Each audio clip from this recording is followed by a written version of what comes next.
IPL 2026-এর জন্য খেলোয়াড় নিলাম 16 ডিসেম্বর সংযুক্ত আরব আমিরাতে অনুষ্ঠিত হচ্ছে। মিনি নিলামে সবচেয়ে সচ্ছল দল কলকাতা নাইট রাইডার্স। তাদের হাতে রয়েছে 64 কোটি 30 লাখ রুপি। এই বাজেট দিয়ে কলকাতা সর্বোচ্চ 13 জন খেলোয়াড় দলে নিতে পারবে। এর মধ্যে বিদেশি নিতে পারেন সর্বোচ্চ 6 জন। বড় বাজেটের কারণে নিলামের সবচেয়ে শক্তিশালী টিম গড়ার সুযোগ থাকবে ফ্র্যাঞ্চাইজিটির। কলকাতার উল্টো চিত্র মুম্বাই ইন্ডিয়ান্সের। 5 বারের চ্যাম্পিয়নদের হাতে রয়েছে মাত্র 2 কোটি 75 লাখ রুপি। এই অর্থে তারা 6 জন খেলোয়াড় কিনতে পারবে, তবে বিদেশি নেওয়ার সুযোগ রয়েছে মাত্র 1 জনের। সীমিত বাজেট মুম্বাইয়ের জন্য বড় চ্যালেঞ্জ হয়ে দাঁড়াতে পারে। চেন্নাই সুপার কিংস নিলামে নামছে তুলনামূলক স্বস্তিদায়ক অবস্থান থেকে। তাদের হাতে আছে 43 কোটি 40 লাখ রুপি।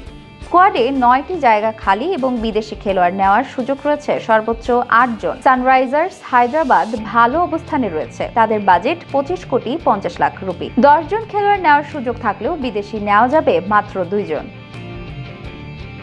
মাঝামাঝি অবস্থানে রয়েছে লখনৌ সুপার জায়ান্টস ও দিল্লি ক্যাপিটালস। লখনৌয়ের হাতে আছে 22 কোটি 95 লাখ রুপি। স্কোয়াডে 6টি জায়গা খালি এবং বিদেশি খেলোয়াড় নেওয়ার সুযোগ রয়েছে 8 জন। দিল্লির বাজেট 21 কোটি 80 লাখ রুপি, আর তারা 8 জন খেলোয়াড় কিনতে পারবে, যার মধ্যে বিদেশি হতে পারেন সর্বোচ্চ 5 জন।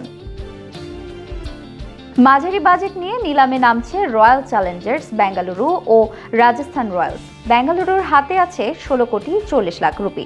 তারা 8 জন খেলোয়াড় কিনতে পারবে, বিদেশি নেওয়ার সুযোগ রয়েছে 2 জনের। রাজস্থানের বাজেট 16 কোটি 5 লাখ রুপি। তারা 9 জন খেলোয়াড় কিনতে পারলেও বিদেশি নেওয়ার সুযোগ রয়েছে মাত্র 1 জন।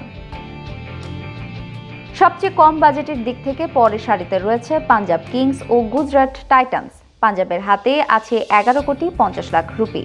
তারা 8 জন খেলোয়াড় নিতে পারবে, বিদেশি নেওয়ার সুযোগ 2 জন। আর গুজরাট টাইটান্সের হাতে রয়েছে 12 কোটি 90 লাখ রুপি। তারা 5 জন খেলোয়াড় কিনতে পারবে এবং বিদেশি খেলোয়াড় নেওয়ার সুযোগ রয়েছে সর্বোচ্চ 8 জন।